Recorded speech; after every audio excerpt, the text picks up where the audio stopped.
everybody. My name is Deong Chiwen and I'm from Singapore Institute of Management. It gives me great pleasure to be able to be here today to share with you a little bit about my school, Singapore Institute of Management, as well as the opportunities of studying in Singapore. So to many people, an overseas education opportunity is always Australia, UK, and the US. And it is true that a lot of the top universities come from this country. But what if I can tell you today that you are able to get the exact same degree from these countries in Singapore, where in terms of the cost of living, in terms of the course fees, the proximity is much closer to home. And in terms of the language spoken, it's still English.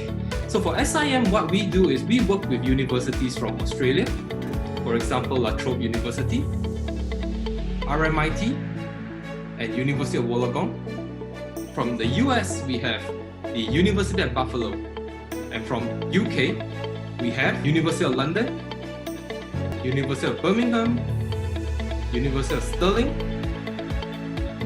and University of Warwick.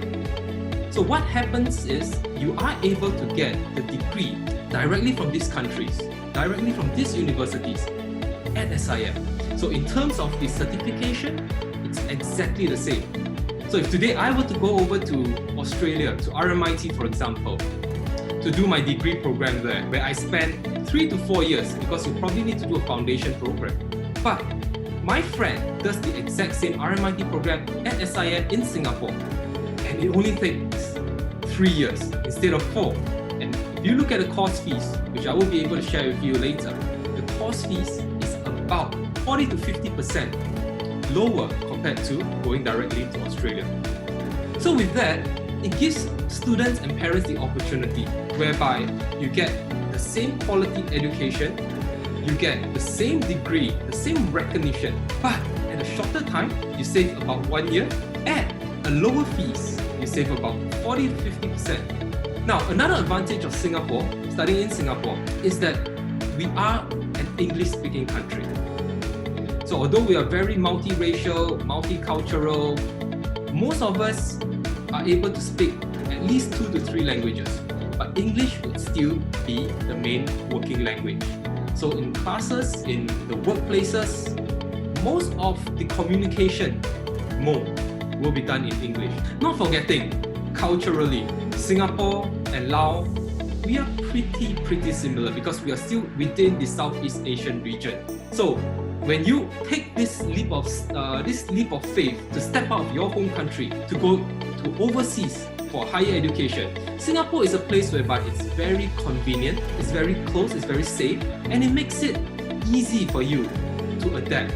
Back home, you may have classes in English, you may speak to some of your friends in English, but most of the time, the moment you step out of your school, you go back to your Lao language, right?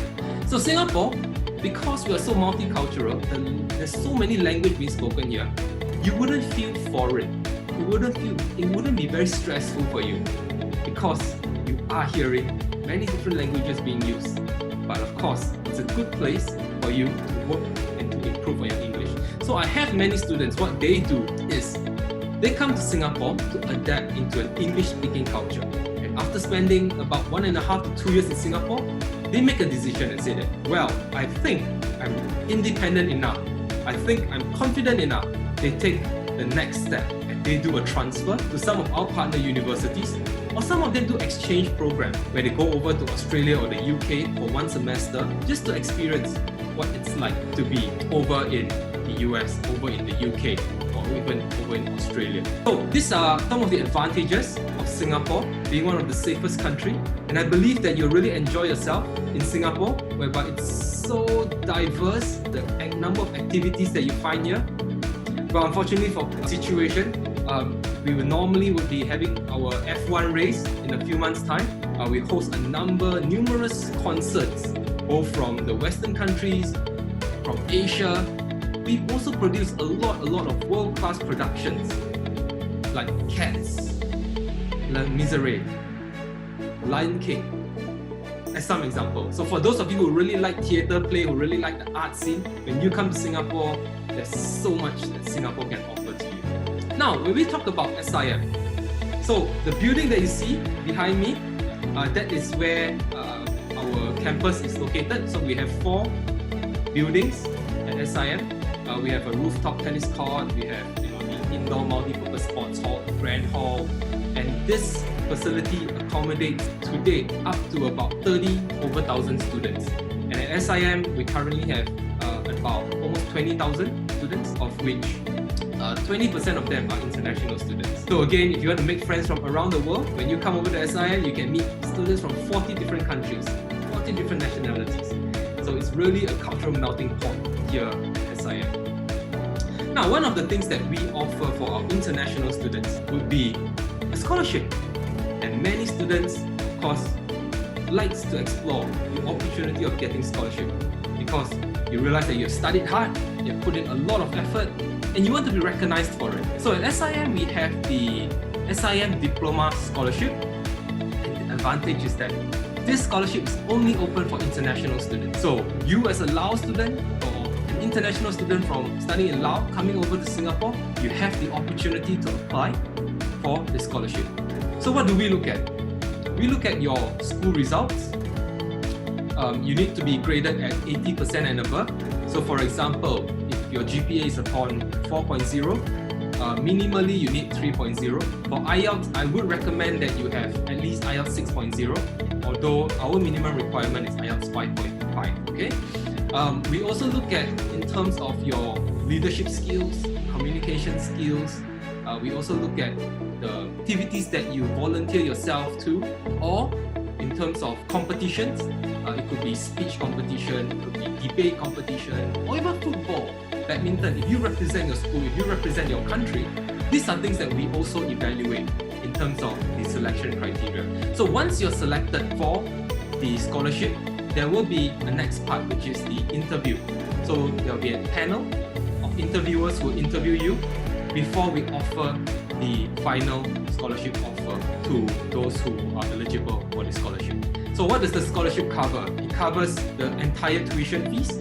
So our scholarship is only 100%. So it's not, if you get, like a 8.0, you get 50%. If you get 8.5, or if your GPA is 3.0, you get 50%. If your GPA is 3.5, you get 75%, and so on. No. So once you qualify, once you pass the interview, it's 100% scholarship. So it's a full scholarship.